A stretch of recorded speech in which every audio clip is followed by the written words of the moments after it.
La porte s'ouvrit dans un grincement sourd. Comme un cri étouffé dans la nuit parisienne. Et là, dans l'ombre du vestibule, se dressa une silhouette que je n'attendais pas, un homme aux épaules larges, aux yeux sombres comme l'orage sur la Seine, qui me transperça d'un regard qui fit vaciller mon cœur. J'avais cru la maison vide. Un sanctuaire de silence où je pouvais enfin respirer librement. Loin des regards inquisiteurs de mon quotidien. Mais il était là. Henri. Le père de mon patron. Revenu trop tôt de son voyage d'affaires. Et en cet instant, je sus que ma vie venait de basculer dans un tourbillon d'interdits et de passions inavouées. Ses lèvres s'entr'ouvrirent pour un salut banal. Mais sa voix rauque, chargée d'une fatigue qui masquait une faim plus profonde, m'enveloppa comme une caresse volée. Et je sentis mon corps trahir le secret que j'avais si longtemps enfoui, j'étais attiré par cet homme plus âgé. Par cette force brute qui éveillait en moi des désirs que Paris elle-même n'avait pas encore osé murmurer. Paris. Cette ville de lumières éternelles et de cœurs brisés. M'avait toujours semblé un refuge précaire pour quelqu'un comme moi. Alexandre. Un jeune graphiste de 25 ans originaire des ruelles pavées de Montmartre. J'avais grandi entre les toiles inachevées de mon père. Un peintre raté qui noyait ses rêves dans le vin rouge. Et les silences coupables de ma mère, qui feignait l'ignorance face à mes regards volés sur les garçons du quartier. À l'université, j'avais goûté à la liberté des nuits folles dans les bars de Le Marais, où les corps se frôlaient sans mots. Mais chaque aube ramenait la peur, la famille, les amis, ce monde qui tolérait à peine nos amours en chuchotant. C'est pourquoi, quand Pierre, mon patron charismatique chez l'agence de design, m'avait proposé de garder sa maison familiale pendant son voyage à New York, j'avais sauté sur l'occasion. C'est un vieux manoir haussmannien près des Champs-Élysées, avait-il dit avec son sourire carnassier. Père est en déplacement en Asie. Tu seras seul comme un roi. Seul. Ce mot avait résonné en moi comme une promesse de paix. Un espace où je pouvais enfin être moi.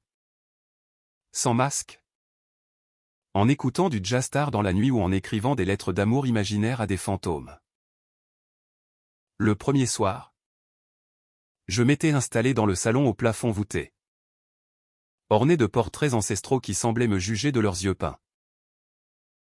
La maison respirait l'histoire, meubles en acajou polis par le temps.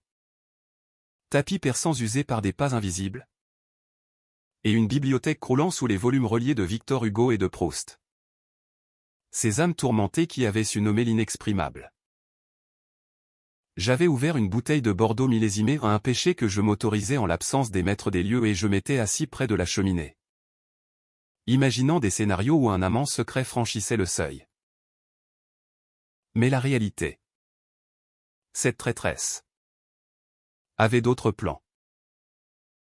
Le lendemain matin, alors que je fouillais les tiroirs à la recherche d'un carnet vierge pour esquisser mes idées, j'avais découvert une photo jaunie, un jeune Henri, aux cheveux noirs ondulés, serrant la main d'un autre homme dans un jardin ensoleillé. Le regard complice trahissant une intimité que les années n'avaient pas effacée. Mon cœur s'était serré, était-ce possible que cet homme, veuf depuis une décennie, porte en lui le même fardeau que moi? Henri arriva un mardi pluvieux, 3 jours avant l'heure prévue. Son imperméable dégoulinant sur le parquet ciré comme des larmes refoulées. Il avait 52 ans. Mais son corps athlétique, forgé par des années de randonnée dans les Alpes, défiait le temps, torse large sous une chemise blanche froissée. Main calleuse qui parlait de travaux manuels secrets. Et ce visage buriné par le soleil, avec une barbe poivrée, celle qui accentuait la courbe sensuelle de ses lèvres. Originaire de Provence, il avait hérité de la maison familiale après la mort prématurée de sa femme. Un accident de voiture qui avait laissé Pierre orphelin de mère à 16 ans. Désolé de te déranger. Alexandre, murmura-t-il en posant sa valise. Sa voix grave portant l'accent chantant du sud. Le vol a été avancé. Eh bien. La maison est mon refuge. Ses yeux, d'un bleu profond comme la Méditerranée, s'attardèrent un instant sur moi. Et je rougis comme un adolescent, balbutiant une excuse pour mon intrusion dans son intimité. Les jours suivants furent une danse délicate sur le fil du rasoir. Henri, ingénieur en retraite qui gérait maintenant des vignobles provençaux, passait ses matinées dans le bureau, penché sur des cartes jaunies, tandis que je travaillais dans la cuisine, entouré d'herbes séchées et de bocaux d'épices qui embaumaient l'air d'arôme de lavande et de thym. Nos conversations commençaient par des banalités ou le temps parisien capricieux. Les embouteillages sur le boulevard me glissaient inexorablement vers l'essentiel. Tu sais, fiston, me dit-il un soir, en nous partageant un plateau de fromage et de charcuterie sur la terrasse surplombant les toits de la ville. J'ai passé ma vie à construire des ponts. Des structures solides pour que les autres passent. Mais le mien, il s'est effondré il y a longtemps. Son regard fuyait le mien, fixé sur les lumières de la tour Eiffel qui clignotaient au loin. Et je sentis une fissure s'ouvrir en lui. Une vulnérabilité qui miroire la mienne. C'est lors d'une nuit d'orage que tout bascula. La foudre zébrait le ciel. Et la pluie martelait les vitraux comme des accusations. Insomnie me rongeait, j'errais dans les couloirs sombres, pieds nus sur le froid marbre. Quand je l'entendis, un sanglot étouffé venant de la chambre d'Henri. Sans réfléchir, je poussai la porte. Et là, assis sur le bord du lit, torse nu luisant de sueur, il serrait contre lui une vieille lettre froissée. Henri, chuchotai-je, le cœur battant. Il leva la tête, ses yeux rougis par des larmes qu'il ne cachait plus. C'était il y a 40 ans, avoua-t-il d'une voix brisée. Mon premier amour. Un garçon de mon village. On s'aimait en cachette, sous les oliviers. Mais la guerre. Et la famille m'ont forcé à l'oublier. J'ai épousé Claire par devoir. Élevé Pierre en mentant à moi-même. Ces mots tombèrent comme la pluie, lourds de regrets. Et en cet instant, nos âmes se reconnurent, deux âmes blessées par le silence imposé. Je m'approchai, hésitant, et posai une main sur son épaule. Sa peau était chaude, fiévreuse. Et un frisson nous traversa tous deux. Moi aussi. Henri, murmurai-je, ma voix tremblante. J'ai appris à taire ce feu en moi. Mais ici, dans cette maison qui a vu tant de secrets, peut-être qu'on peut. Il ne me laissa pas finir, ses lèvres trouvèrent les miennes dans un baiser urgent, désespéré. Comme si le monde entier pouvait s'effondrer dehors. Mais que ce moment était notre salut. Nos corps s'entrelacèrent avec une tendresse féroce, explorant les contours de peines anciennes. Et pour la première fois, je me sentis vu. Désiré non pas en cachette, mais avec une honnêteté brute qui faisait fondre les chaînes de la honte. Les matins suivants portèrent une lumière nouvelle, filtrée par les rideaux de dentelle, sur notre secret naissant. Henri et moi naviguions entre les ombres de la routine diurne et les éclats passionnés des nuits. Par jour, nous étions le gardien et l'hôte, je préparais des cafés corsés dans la cuisine aux carreaux de faïence provençaux. Lui commentait les nouvelles du monde avec une sagesse teintée d'amertume. Mais dès que le soleil se couchait sur les haussmanniens, la maison devenait notre sanctuaire. Nous marchions main dans le jardin intérieur. Un havre de rosiers grimpants et de fontaines murmurantes. Où Henri me racontait ses souvenirs d'enfance à Aix-en-Provence, les marchés aux couleurs vives. Les chants occitans qui berçaient les vendanges. Et ce premier baiser volé derrière une grange. Un goût de figues mûres et de liberté interdite. Pourtant, la KCH Ting guettait. Tapi comme un chat dans les ruelles sombres de notre conscience. Pierre devait rentrer dans une semaine. Et avec lui, le risque d'un effondrement. Henri, hanté par son passé, oscillait entre l'euphorie et la terreur. Et si Pierre le découvrait, me confia-t-il un après-midi, alors que nous étions allongés sur le divan du salon, nos doigts entrelacés traçant des motifs invisibles sur la peau de l'autre. Il m'a toujours vu comme le pilier inébranlable. Le père droit et honorable. Comment lui dire que son vieux a aimé un homme avant même sa naissance? Sa voix se brisa. Et je le serrai contre moi, inhalant l'odeur de son savon au santal. Mélange de force et de fragilité qui me rendait fou. Je partageais mes propres fantômes pour le réconforter, les nuits blanches après mon coming out raté avec ma sœur aînée, qui avait pleuré non pas de joie mais de pitié, murmurant au pauvre Alex. Paris te mangera vivant. Ou les amants éphémères. Ces flirts dans les clubs enfumés du Marais. Où le désir se consumait vite, laissant un vide plus grand. Mais avec toi, lui dis-je. Nos fronts collés. C'est différent. C'est comme si nos histoires se complétaient. Comme les pièces d'un puzzle brisé par le temps. Il sourit. Un vrai sourire qui creusait des rides d'or autour de ses yeux. Et nous fîmes l'amour là. Sur le tapis perçant. Lent et délibéré. Chaque caresse un vœu pour un avenir impossible. Bientôt, les signes de danger apparurent. Un appel de Pierre. Anodin en surface, tout va bien à la maison. Père n'est pas rentré. J'espère. Mon mensonge glissa comme du miel empoisonné. Et Henri, écoutant en ligne, pâlit. Puis, une lettre anonyme glissée sous la porte, les murs ont des oreilles. Attention aux amours qui ne dorment pas. Était-ce un voisin curieux? Un ancien ami d'Henri jaloux de son passé? La paranoïa s'insinua, transformant nos étreintes en urgences volées. Pourtant, dans cette tension, notre lien se forgea plus fort, nous parlions des droits LGBT en France. Des manifestations fières qui avaient pavé la voie pour des unions comme la nôtre. Et Henri avoua son admiration secrète pour ces jeunes qui osaient parader sous l'Arc de Triomphe.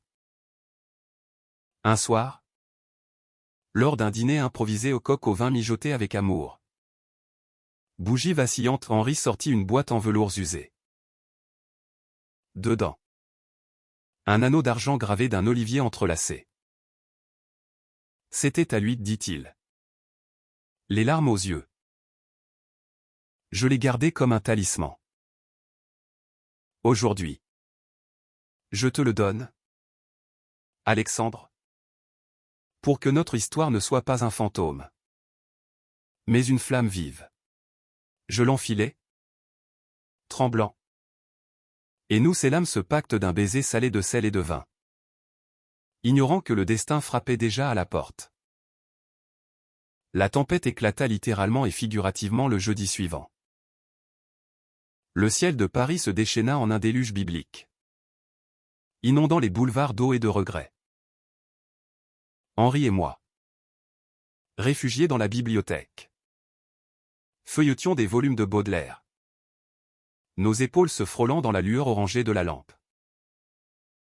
Les fleurs du mal, lut-il à voix haute, sa voix rauque enveloppant les vers comme une prière païenne.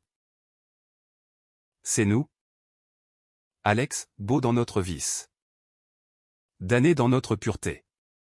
Je ris. Mais un bruit sourd nous figea, la clé dans la serrure. Des pas lourds dans le vestibule. Pierre. Avancez. Encore une fois. Mon sang se glaça.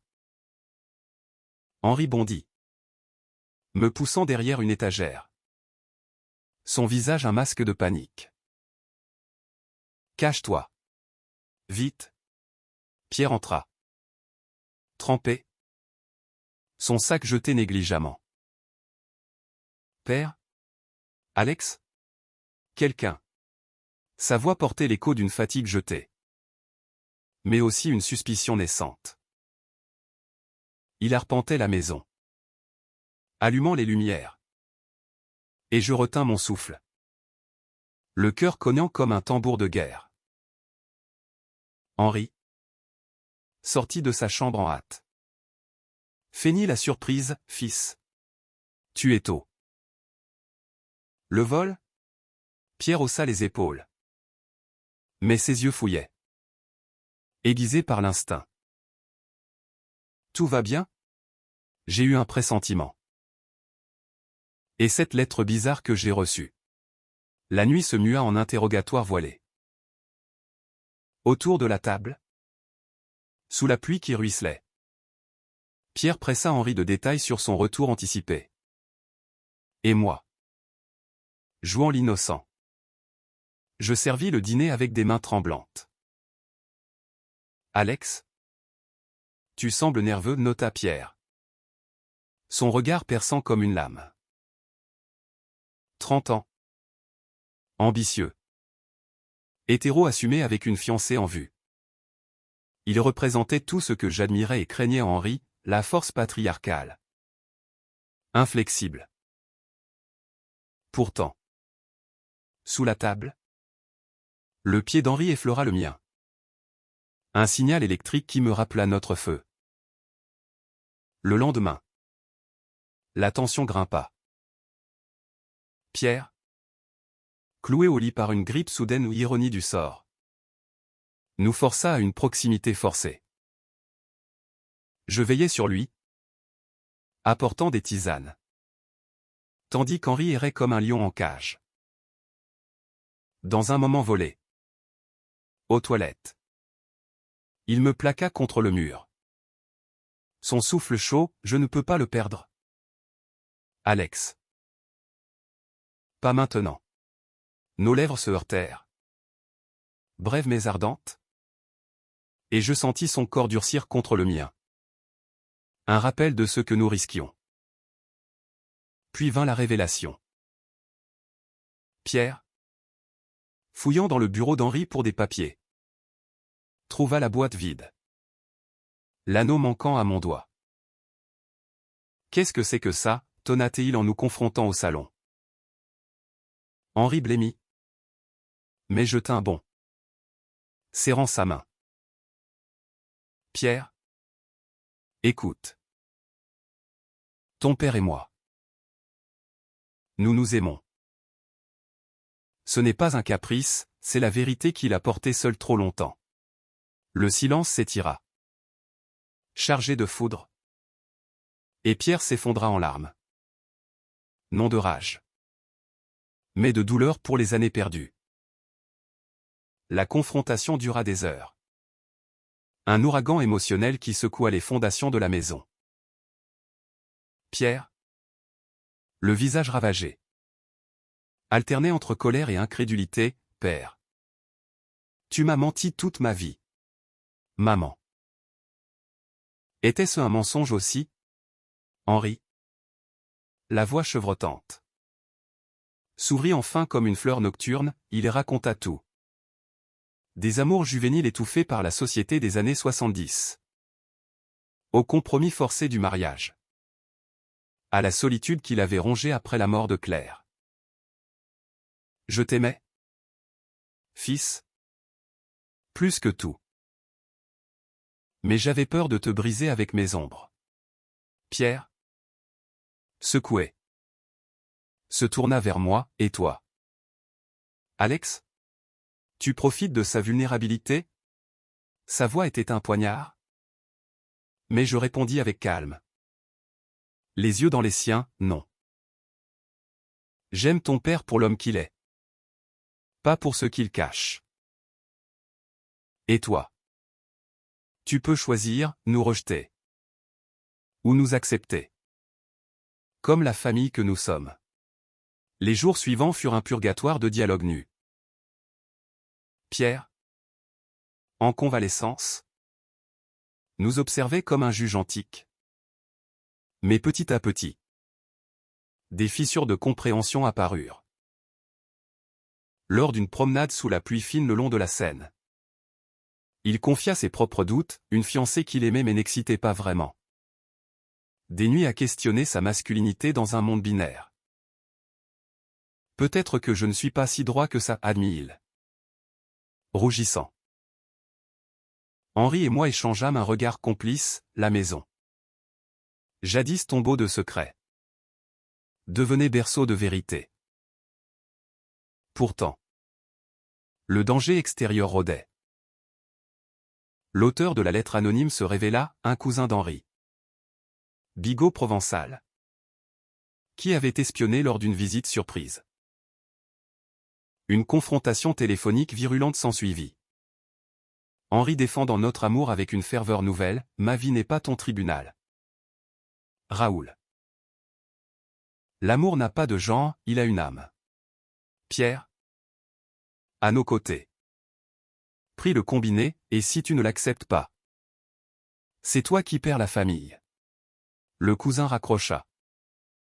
Vaincu. Mais la menace plana.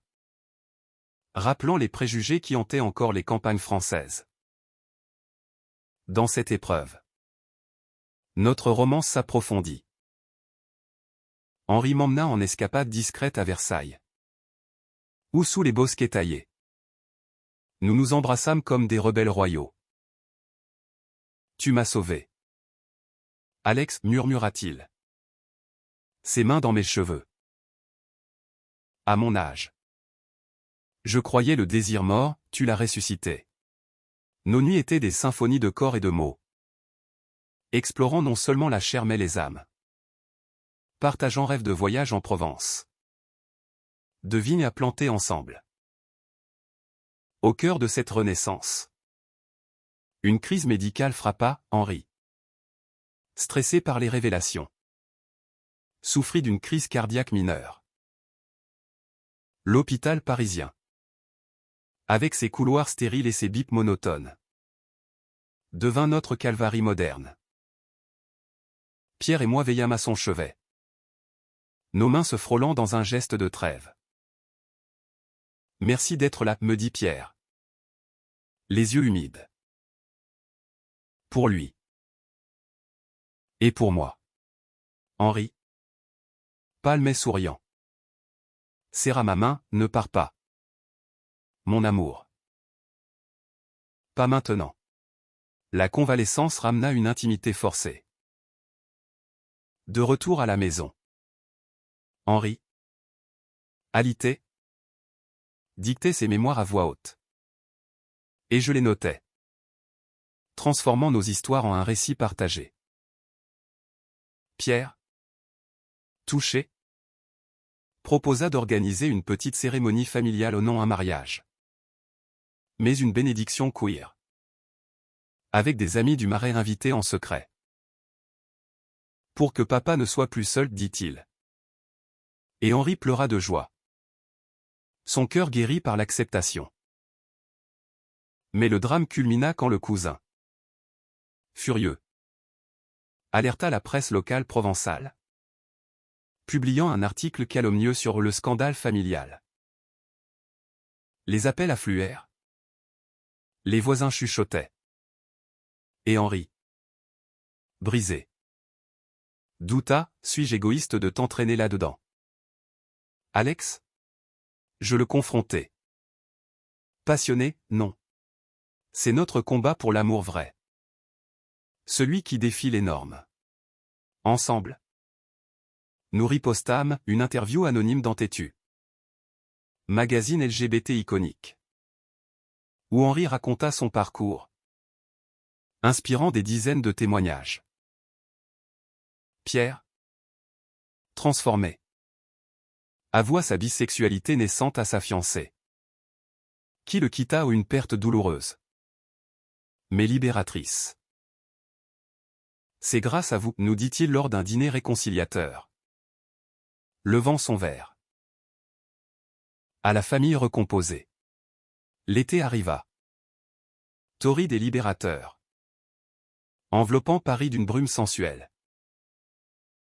Henri, rétabli, m'emmena en Provence. Dans sa maison d'enfance aux volets bleus. Les champs de lavande s'étendaient comme un océan violet. Et là, sous les étoiles, nous nous unîmes dans une nuit éternelle. Nos corps fusionnant avec la terre généreuse. Ici, je suis entier, murmura-t-il. Et je sus que notre amour avait pris racine. De retour, Pierre organisa la bénédiction, un cercle d'amis dans le jardin. Avec des rubans arc-en-ciel et des vœux murmurés. Des rires. Des larmes. Et un baiser scellé sous les rosiers. Devant un fils fier. La presse, touchée, transforma le scandale en symbole d'espoir.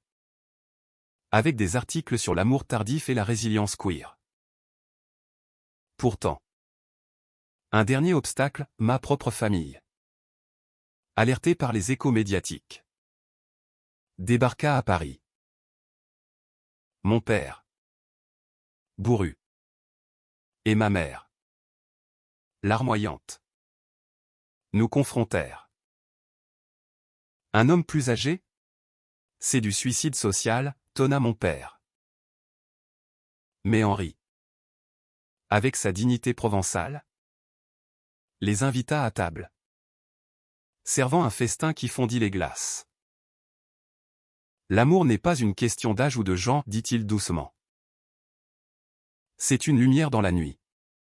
Ma sœur, venue en renfort, embrassa Henri, bienvenue dans la famille. Beau-père. Les mois passèrent en un tourbillon de normalité enchantée.